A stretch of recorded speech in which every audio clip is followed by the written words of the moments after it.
Ageing एक ऐसा process है जो किसी को भी पसंद नहीं है, कोई भी बूढ़ा नहीं होना चाहता, और स्पेशली हमारी न्यू जनरेशन और उसके अलावा मिड लाइफ से जो ऊपर वाले हैं वो लोग भी गूगल पे रहते हैं और मालूमात करने की कोशिश उनको लगी रहती है कि कौन कौन से तरीके ऐसे हैं जो कि हमारी स्किन और हेयर को ज़्यादा देर तक यंग रख सके। इस हवाले से बहुत अरसा हो चुका है, अब तो खैर एक नई रीजनरेटिव मेडिसिन टेक्निक्स आई हैं, जिनमें आपने सुना होगा PRP इज़ नंबर 1।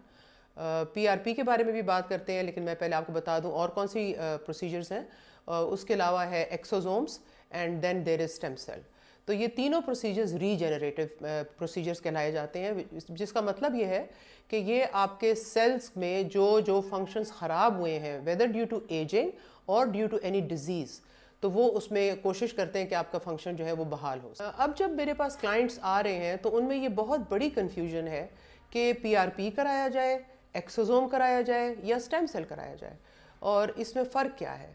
तो PRP और एक्सोसोम्स दोनों ग्रोथ फैक्टर्स से रिलेटेड है। दोनों ग्रोथ फैक्टर्स आपके ब्लड से लिए जाते हैं, लेकिन दोनों की concentration of growth factors is different. तो यानी कि PRP आप समझें बिल्कुल minimal number of growth factors है, अप्रॉक्सीमेटली 12 ग्रोथ फैक्टर्स होते हैं PRP में।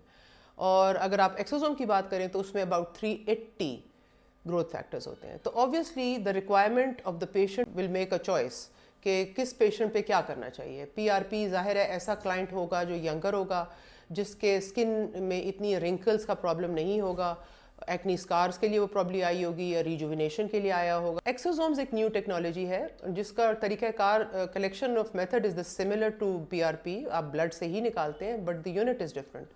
सो this new unit is called MCT technology, meta cell technology. अब ये क्या करता है कि आपके खून के साथ दो डिफरेंट प्रोसीजर्स करता है। एक थर्मल एनर्जी फेंकता है और दूसरा इलेक्ट्रोमैग्नेटिक वेव्स क्रिएट करता है। दोनों चीज़ों के रोल्स डिफरेंट हैं। इलेक्ट्रोमैग्नेटिक वेव्स जो हैं वो सेल की वॉल को स्ट्रॉन्ग करते हैं, और बिल्कुल आप जैसे समझें कि नींबू को निचोड़ के उसके अंदर से एक एक कतरा नींबू निकाल दिया जाता है, तो इसी तरह इलेक्ट्रोमैग्नेटिक वेव्स की वजह से आपके प्लेटलेट के अंदर से जितने भी पॉसिबल ग्रोथ फैक्टर्स हैं वो निकाल लिए जाते हैं। Thermal energy on the other hand ATP produce करता है, which again caters to this thing के आपके प्लेटलेट जो हैं वो बहुत ज़्यादा ग्रोथ फैक्टर्स को रिलीज़ करते हैं in a good high temperature. अब हम बात करते हैं स्टेम सेल्स के ऊपर। Stem cell is the most advanced of the treatments. अब जैसे कि PRP और एक्सोसोम्स थे, ये टारगेटेड टिश्यू के ऊपर इफेक्ट करते हैं। फॉर एग्जांपल अगर हम रिंकल्स के ऊपर इफेक्ट करना चाह रहे हैं तो वो डायरेक्टली रिंकल्स को रिपेयर करेंगे, रिंकल की रीमॉडलिंग करेंगे, रिंकल के में अंदर कोलेजन प्रोडक्शन करेंगे। Stem cell on the other hand उसी सेल की रीजनरेशन करता है, यानी कि अगर आपका खुदा ना खास्ता टिश्यू डैमेज हो गया है तो उसके रिपेयर के अलावा ये वो टिश्यूज़ को रीजनरेट करता है। तो stem cell is the mother of all the sales.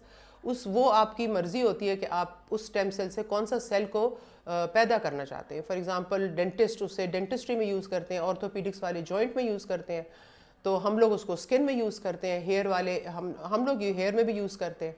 So stem cell basically produces the cell that we want it to produce. तो अब बात करते हैं आपके सवाल के ऊपर कि कौन से क्लाइंट को, कौन से पेशेंट को कौन सी थेरेपी करानी चाहिए।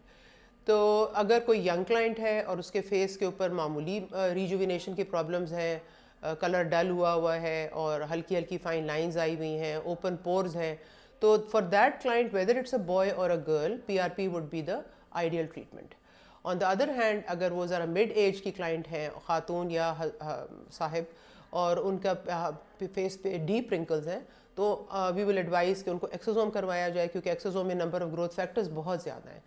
फिर एक्सोसोम्स के अंदर एक और प्रॉपर्टी है, वो एंटी इन्फ्लेमेटरी है, मतलब वो रेडनेस इतनी रहती नहीं है, उसके सेशंस कम हैं और डाउन टाइम बहुत ही कम है। सिमिलरली अगर आप स्टेम सेल के ऊपर आ जाएँ तो स्टेम सेल फिर बिल्कुल ही एडवांस ट्रीटमेंट है। अगर बहुत ही हालात ख़राब हैं, फॉर एग्जांपल एक क्लाइंट को बहुत ही ज़्यादा एलोपेशिया है, यानी कि हेयर लॉस का बेइंतहा प्रॉब्लम चल रहा है, whether it is due to illness, whether it is androgenetic pattern of baldness, तो उस केसेस में stem cell would be the ideal treatment.